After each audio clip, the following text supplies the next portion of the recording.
Boa noite. Hoje o programa O Parlamento atingiu a sua 100ª edição, uma data especial que para nós, que ao longo deste período temos vindo a aproximar o cidadão a esta magna Casa das Leis. E com muita satisfação que quinzenalmente às quintas-feiras levamos até si todos os acontecimentos da atualidade parlamentar. Da inteira responsabilidade do Gabinete de Comunicação e Imagem da Assembleia Nacional, o programa O Parlamento é transmitido aqui na Televisão Pública de Angola, logo após ao telejornal. Por isso, deixe estar aí e acompanhe.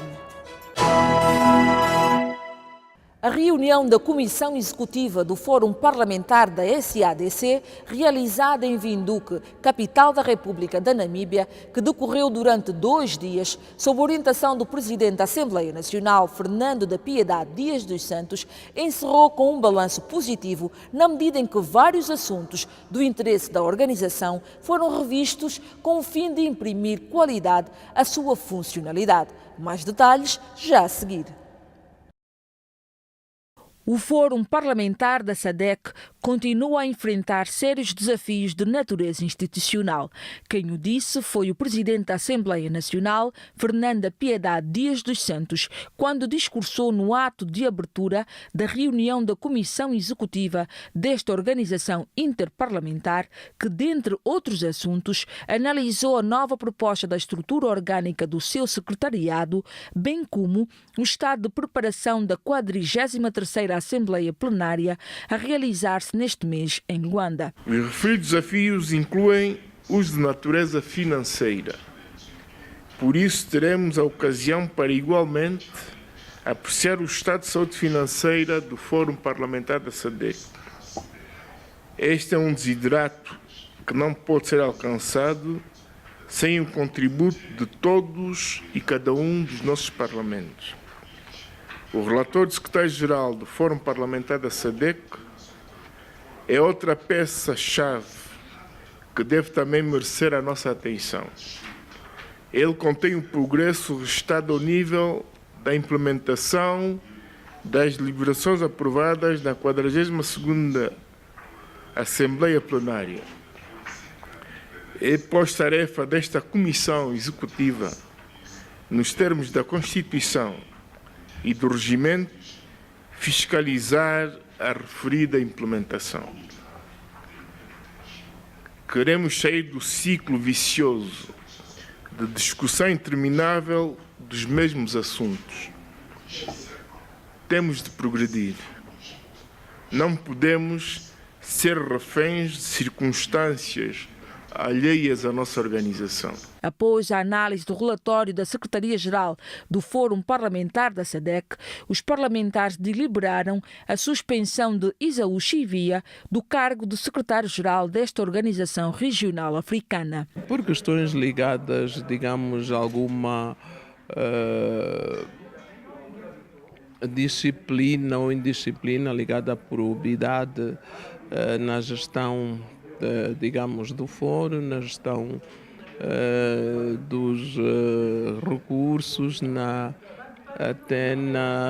digamos, no cumprimento das decisões dos órgãos superiores portanto, do fórum, digamos, da própria Comissão Executiva, e deram, portanto, na suspensão com efeitos imediatos do então secretário-geral do Fórum Parlamentar da SADC. Ainda durante a sua estadia na Namíbia, Fernanda Piedade Dias dos Santos manteve um encontro com o vice-presidente da vizinha República da Namíbia, Ngolo Mbumba, onde abordaram sobre o papel do Fórum Parlamentar da SADC na unificação dos povos da região.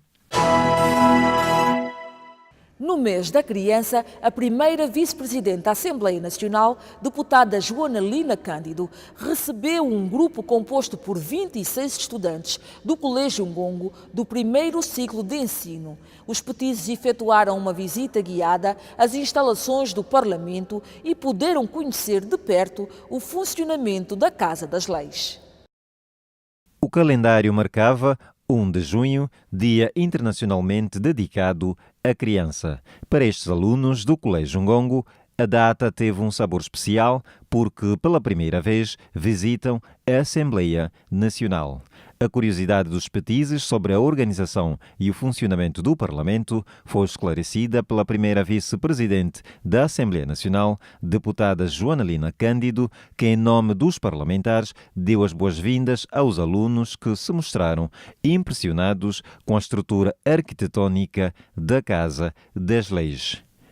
Vieram à nossa casa, nós só fizemos uma coisa, vir recebê-los e dar a oportunidade de trocar algumas palavrinhas com eles. Desejar que aqueles que já estão a estudar, que se apliquem nos estudos, porque o futuro do amanhã depende mesmo deles, e pedir aos pais que prestem cada vez mais atenção aos filhos, cuidem das suas amizades, encaminhem de forma segura para os caminhos da vida. Regozijados com a visita ao Parlamento, muitas das crianças consideraram o momento muito importante por tudo que puderam aprender, não só acerca da composição do órgão legislativo, mas fundamentalmente sobre o processo de feitura de leis por parte dos deputados. Conheci o Parlamento da Assembleia Nacional e vi onde que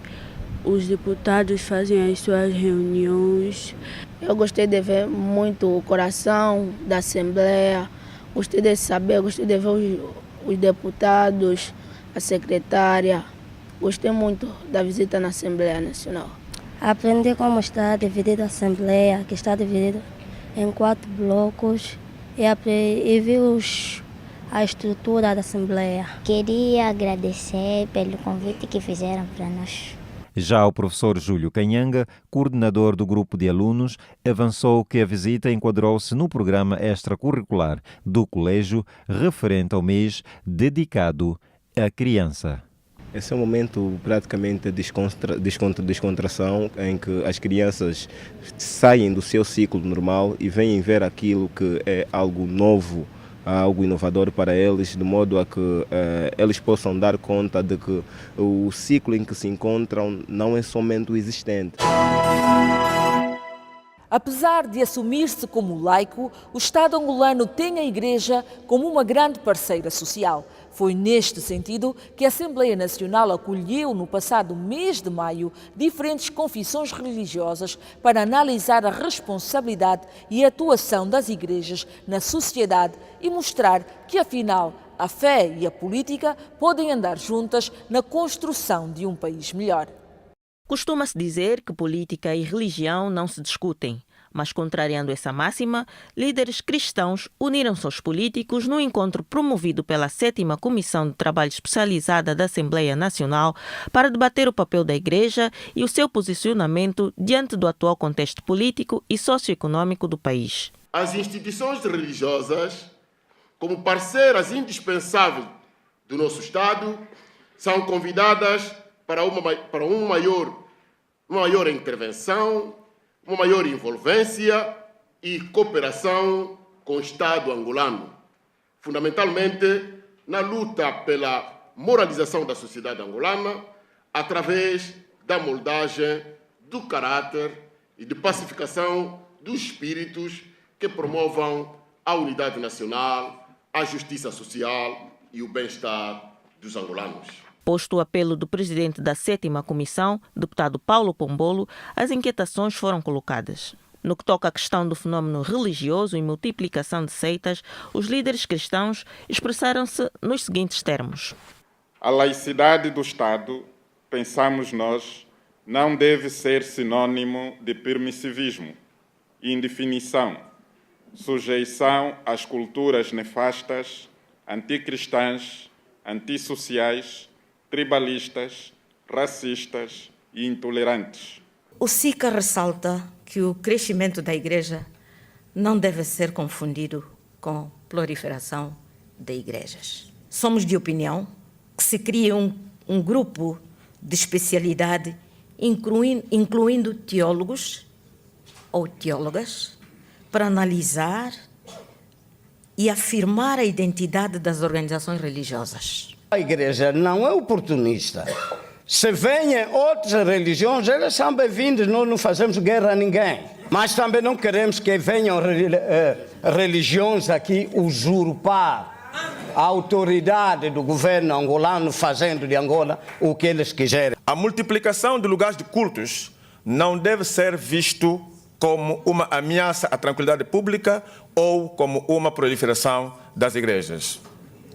A igreja, ela deve propagar-se, porque cada cristão tem este mandato de forma individual de testemunhar a fé com outros. A multiplicação da igreja facilita o combate ao mal. Também convidados a darem as suas contribuições na discussão sobre as autarquias locais, os religiosos são da seguinte opinião. A Assembleia Nacional e outras instituições pensam no bem da Angola, e se o gradualismo é a via através do qual faremos o bem de forma organizada, não vemos qualquer inconveniência.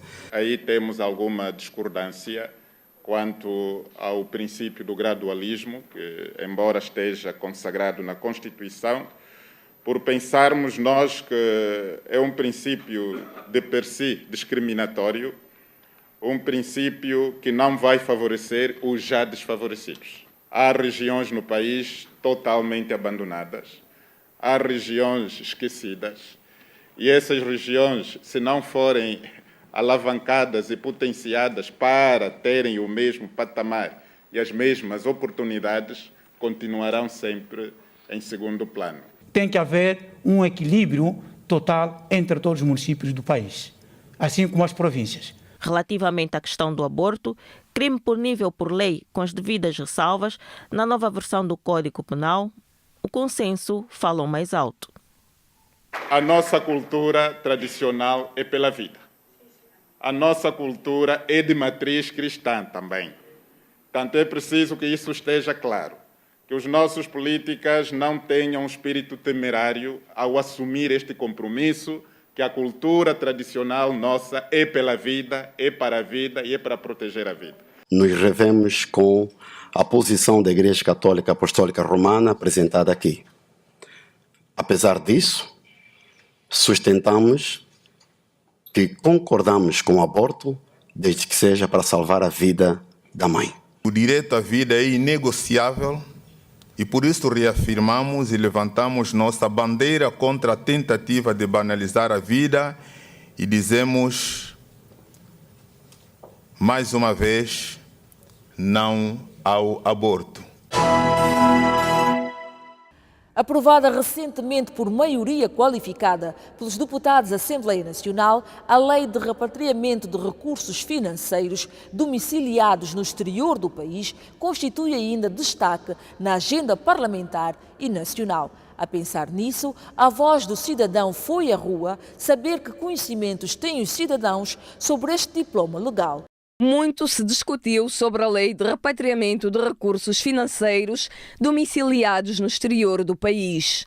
Várias correntes de opinião, nem sempre consensuais, foram surgindo até a aprovação do diploma. No Parlamento não foi diferente. O debate acalorado dividiu os deputados. A oposição insistia no argumento de que esta lei de iniciativa do titular do Poder Executivo vinha legalizar a ilegalidade.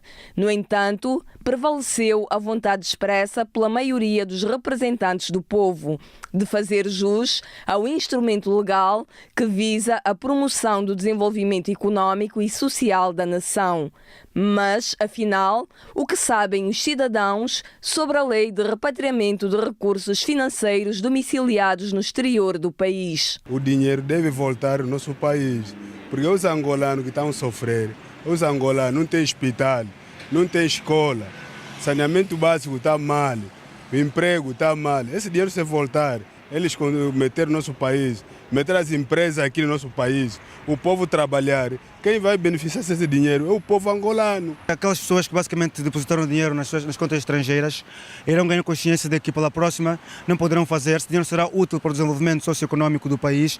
Essas pessoas devem cumprir rigorosamente uma cadeia criminal. Se eles devolverem um dinheiro, eu acho que o Estado deve perdoar, né?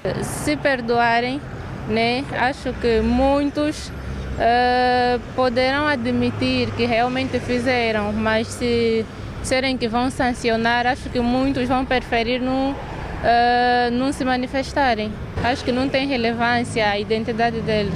Entre dúvidas e contradições, valeu-nos o esclarecimento do deputado Diógenes de Oliveira, presidente da Comissão de Economia e Finanças da Assembleia Nacional, sobre esta matéria, claramente de interesse nacional. Iniciamos um novo ciclo a nível da gestão do país, portanto, com a eleição de Sua Excelência o Presidente da República, João Manuel Gonçalves Lourenço.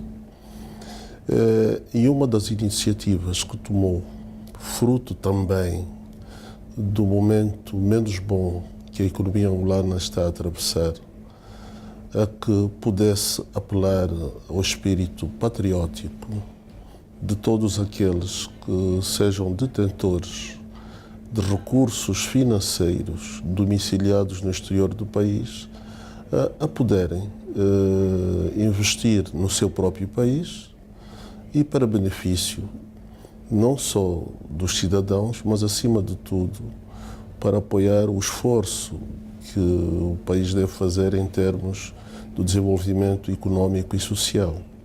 Impacto da lei na vida dos angolanos.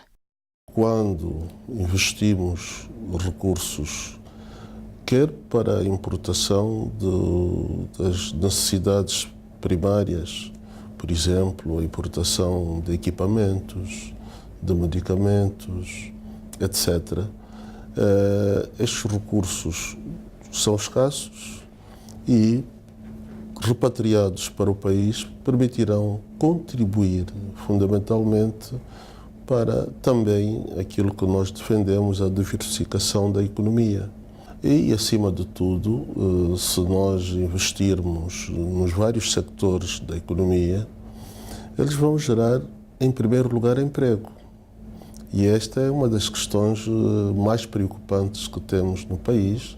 Lei de repatriamento de recursos financeiros domiciliados no exterior do país versus projeto de lei do regime extraordinário de regulação patrimonial. A diferença é encontrada mesmo na designação dos projetos. O projeto da iniciativa do Partido UNITA prevê não só o repatriamento, mas como também estende isso à área do património, falando de forma mais ampla. Se reparar, a proposta de lei de iniciativa do titular do Poder Executivo, Sua Excelência o Presidente da República, visa, nesta primeira fase, penso, fundamentalmente os recursos disponíveis. Portanto, daí falarmos em recursos financeiros. Portanto, precisamos de que estes recursos que estejam disponíveis e detidos por entidades ou por pessoas individuais ou mesmo coletivas possam regressar imediatamente ao país e, por esta via, entrarem diretamente naquele que é o processo de crescimento económico. Visão da oposição. Há discursos contraditórios. Por exemplo, esta não é uma experiência genuína, ela foi muito suportada, quer uma, quer outra, naquela que também é a experiência internacional. E podemos olhar a comunidade dos PALOP, ou mesmo da CPLP, mas também podemos olhar para cenários destes em África, os casos do Zimbábue, da Nigéria. Podemos também referir aspectos ligados à Europa, mas, como disse inicialmente, é que as opiniões são díspares. E ao serem díspares, é certo, nós podemos olhar para o nosso ego e dizer que não pode ser, não pode haver só estes recursos. Mas entre ter o ideal de ir buscar todos os recursos decorrentes, por exemplo, do imóvel, quanto tempo levará para se tratar disso? Muito tempo. E a nossa economia não pode esperar. Fases do repatriamento de capitais. Há um momento em que o repatriamento é voluntário. É voluntário e aí até os detentores destes recursos acabam também tendo incentivos para justificar a transferência destes recursos para o país. E, acima de tudo, observando a lei, nomeadamente a lei cambial, a lei 5 de 97, a lei sobre o branqueamento de capitais, portanto não podemos partir para uma transferência de recursos que não sejam limpos, se quiser. Eventualmente, aqueles detentores de recursos que foram obtidos de forma irregular têm a oportunidade soberana de trazerem estes recursos para o país, desde que não sejam provenientes de terrorismo, não sejam provenientes de tráfico de seres humanos e que sejam, digamos, fiáveis nesse sentido.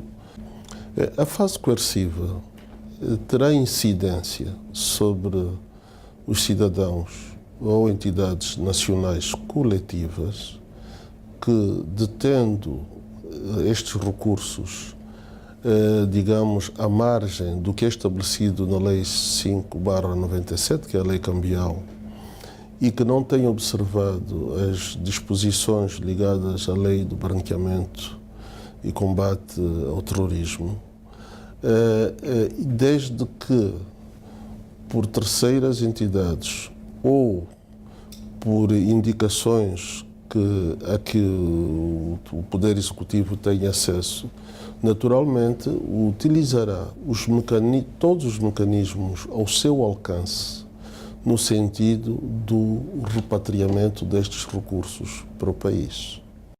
Observância do sigilo. As questões inerentes ao sigilo, estas são universais. Entretanto, todos nós estamos sujeitos à lei geral, em que as entidades competentes, se precisarem, ou por desconfiança, ou por suspeita de conhecerem a natureza dos recursos, naturalmente, àquele nível, mantendo-se, entretanto, o sigilo, os assuntos são tratados nessa perspectiva também, de conhecer-se, acima de tudo, a origem dos fundos, para que não se cometam erros, nem no presente, nem no futuro.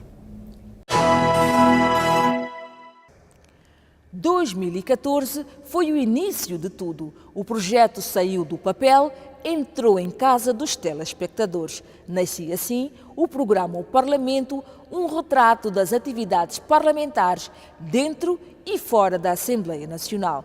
De lá para cá, o programa cresceu e, de 15 em 15 dias, passou a constar da agenda do cidadão.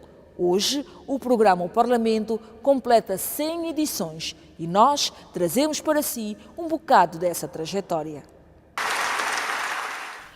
Coberturas inesquecíveis, entrevistas exclusivas, momentos marcantes, notícias que mexem com o país. Desde 2014, através do programa O Parlamento, a Assembleia Nacional iniciou um período de maior aproximação com o cidadão, mostrando o retrato da atividade parlamentar. Os assuntos debatidos na Casa das Leis e que refletem-se no dia a dia estão sob o olhar atento do cidadão. Um dos momentos que tem estado a me marcar são as discussões sobre as eleições autárquicas, porque ali, uma vez que os deputados estarão na discussão e na devida altura darem a devida aprovação. Quando falaram do índice de mortalidade no país, eles estavam preocupados com essa situação. Estavam a arranjar métodos para poder resolver. O tema que mais marcou das aprovações das leis, posso assim dizer que foi a lei da probidade pública. Estou satisfeito, primeira coisa, é de ver a união, de como o Parlamento foi mudando, a união dos deputados, conforme tem interagindo. Não via no passado, mas agora vejo aquela união e está a ser mais transparente.